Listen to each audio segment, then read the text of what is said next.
Au nom du Père, du Fils et du Saint-Esprit. Amen.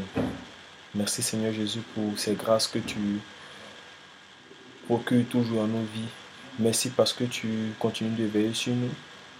Merci parce que tu nous permets de toujours partager ta parole, de toujours discuter, échanger nos différentes idées pour pouvoir mieux comprendre ta parole, pour pouvoir mieux nous rapprocher de toi.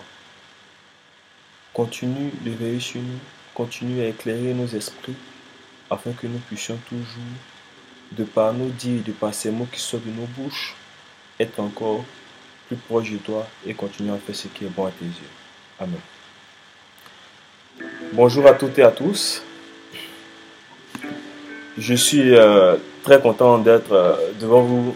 Je suis très content, d'être devant vous ce matin pour discuter à nouveau de la parole de Dieu, pour que nous puissions échanger nos différents avis, pour comprendre davantage ces choses qui, peut-être jusque-là, étaient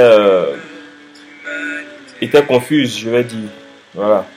Et pour ce vendredi, ce sont des tests intéressants que nous propose l'Église et desquels deux points particuliers attirent mon attention. Sinon, je dirais que cela m'a permis de faire ressortir deux points différents ou deux questions. Et d'abord, après avoir lu tous les tests, je peux voir que deux parties sont représentées. Et je dirais l'ancienne alliance et la nouvelle alliance.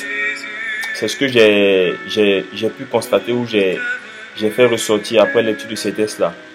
Et pour mon exhortation, je vais commencer par l'évangile qui est tiré de Matthieu. Et dans cet évangile-là, on nous parle de justement cette nouvelle alliance, comme je l'ai dit, où l'attention se porte plus sur la souplesse, je vais dire, dans les lois qui étaient prescrites depuis l'ancienne alliance dans la nouvelle alliance, justement, avec Jésus-Christ. Et ce même Seigneur Jésus-Christ-là vient nous rappeler que ces lois-là ne doivent pas, à la longue devenir des fardeaux.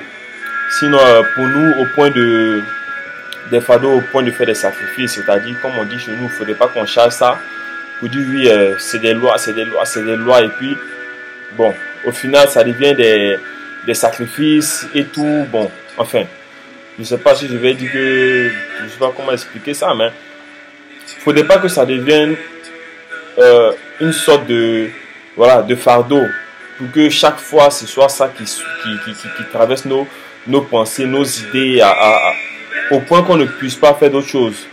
Voilà, et il nous rappelle qu'il est avant tout la miséricorde.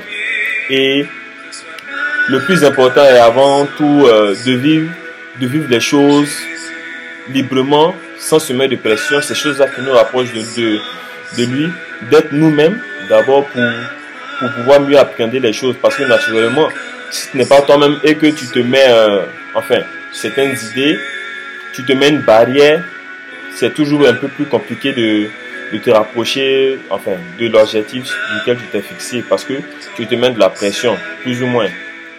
Et je dirais, qui sommes-nous pour juger les autres, sinon pour imposer justement le respect de ces lois et de ces règles-là. Au Seigneur Jésus-Christ de nous rappeler qu'il est avant tout la finalité de toutes ces choses-là. Donc, c'est ce qui est le plus important. Et dans la deuxième partie, comme je l'ai dit, je vais parler de l'ancienne alliance qui est un peu plus représentée dans la première lecture du livre de l'Exode. Et mon attention s'est plus portée sur ces consignes que le Seigneur donne à Moïse et à Aaron. Des consignes qu'il demande de, disons, respecter à la lettre pour ne pas subir plus ou moins le malheur qu'il s'apprêtait à déverser sur le pays d'Égypte en ce temps-là, durant cette période-là. Et je vous invite à lire cette première lecture pour mieux comprendre. D'ailleurs, je pense que moi-même, si je faisais partie en ce temps-là du peuple d'Israël, il est 18h. J'aurais franchement oublié certaines consignes, tellement elles étaient claires et précises. Et bon, moi, je me suis dit, mais pourquoi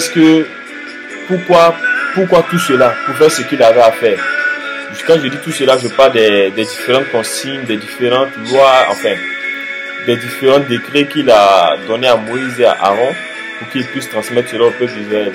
Et je me dis que quelque part, il est le Dieu qui connaît son peuple, qui voit sa souffrance, et au-delà du fait qu'il est celui qui sait et qui fait toutes choses en son temps, il aurait pu frapper directement ceux qui martyrisaient son peuple. C'est ce que je me dis. Ce sur quoi j'aimerais que chacun donne son avis, ce sont ces différentes questions qui tournent encore dans mon esprit, moi particulièrement. Et l'une, enfin, je commence à les énumérer, je dirais, est-ce que ces consignes étaient des critères de sélection, je dirais, pour trier parmi son peuple, même ceux qui suivraient ou pas ces consignes-là.